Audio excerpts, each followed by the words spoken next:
Berjumpa lagi dengan saya di channel ini, saya Sutrisno Iwantono. Kali ini saya mengikuti sebuah diskusi yang diselenggarakan oleh Populi Center dan Smart FM Network yang didukung oleh The MIJ Senayan, menyelenggarakan sebuah diskusi tentang menggali pendapatan negara menghadapi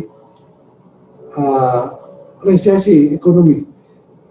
Diskusi ini diselenggarakan pada tanggal 5 September lalu, dari jam 9 pagi sampai jam 11. Menghadirkan sejumlah narasumber, diantaranya adalah Ibu Masita Kristalin, beliau staf khusus dari Menteri Keuangan, kemudian ekonom senior Bung Faisal Basri, ya, dan juga ada anggota DPR RI kita Pak Andreas Hugo Parira, ada juga Mas Berli Maruta Wardaya, seorang ekonom dari Indef, dan saya sendiri Sutrisno Iwantono.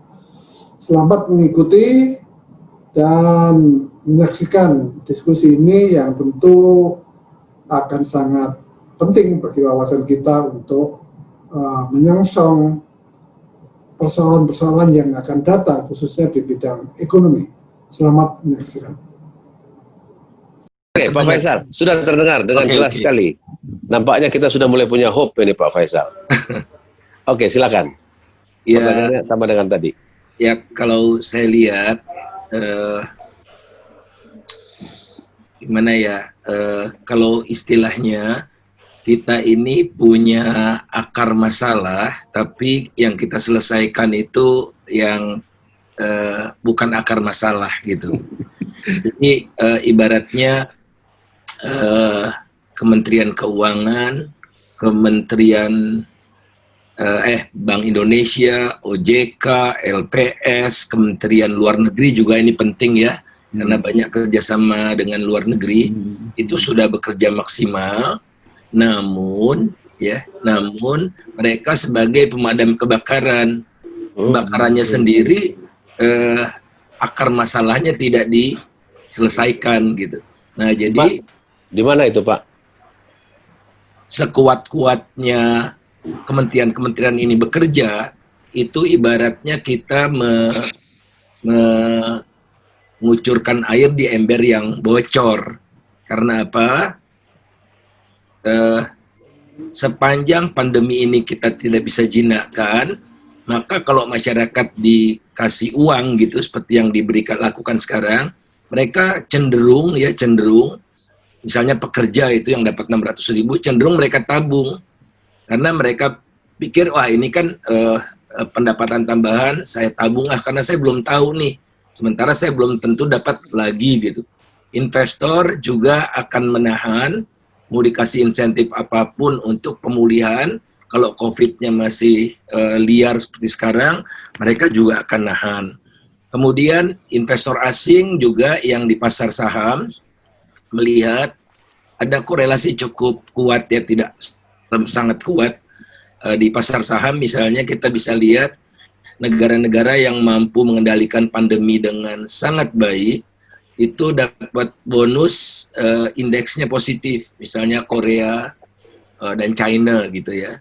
Sementara negara-negara yang mengelola pandeminya kurang elok, itu dapat punishment dalam bentuk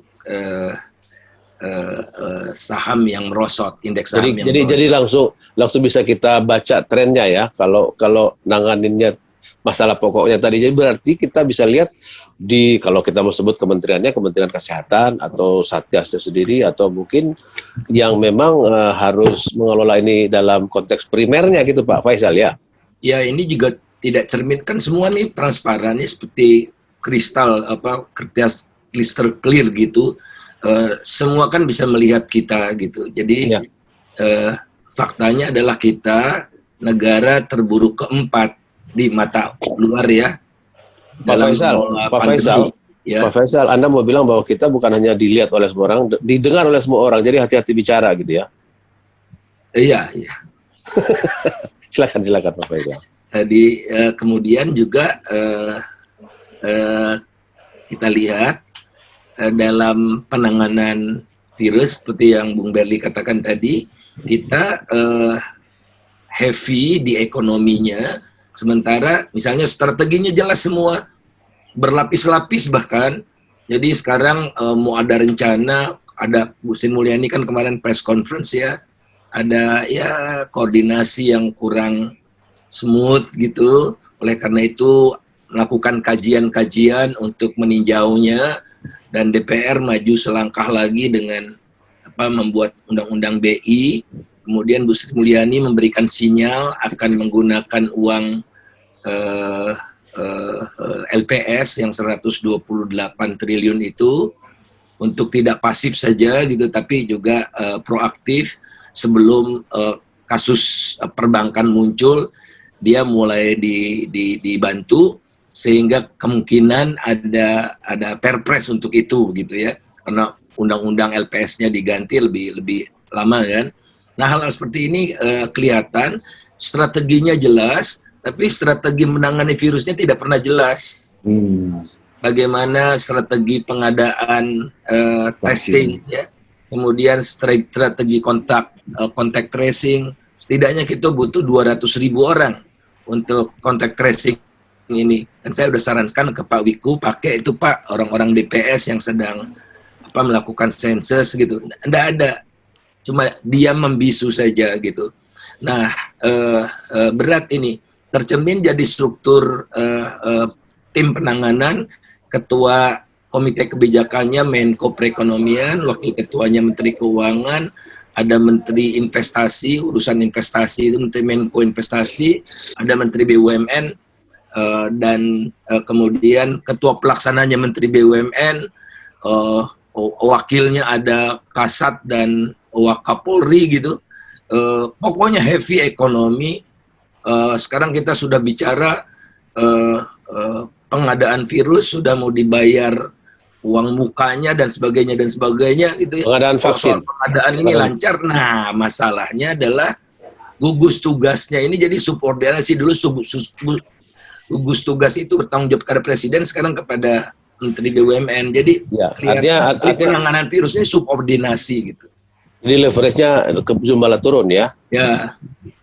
Oke. Saya kira itu yang merupakan inti dari Pak Faisal, kita layak perhatikan, dan smart listeners, sahabat Sonora, serta semua rekan media yang ada di sini. Saya lihat sudah bergabung beberapa teman, sudah juga memasukkan pertanyaan dalam chat room. Kita masih punya banyak waktu, sampai pukul 11 waktu Indonesia bagian Barat. Tadi yang sudah berbicara Ibu Masita Kristalina, beliau adalah staf khusus Menteri Keuangan. Juga Pak Faisal Basri, Pak Berli Martawardaya, kayak reunian ini katanya karena mereka berdua murid Pak Faisal gitu. Saya masih menyimpan Pak Sutrisno Iwantono, tentu penting, beliau mewakili pelaku usaha yang akan kita cek jawaban-jawabannya, juga Pak Andreas Hugo Pereira, politisi, kebetulan dari Partai PDI Perjuangan. Kita lanjutkan setelah jeda komersial. Saudara, demikian tadi kita sudah ikutin bahasan dari Pak Faisal Basri ya. Tentu semua sudah maklum tentang isi yang disampaikan. Ikuti seri berikutnya, nanti akan ada bahasan-bahasan dari narasumber lain ya untuk beberapa seri ke depan. Jangan lupa yang belum subscribe, yang sudah tidak perlu lagi. Ya, nanti sebab kalau di subscribe malah hilang. Terima kasih, sampai jumpa, salam sehat.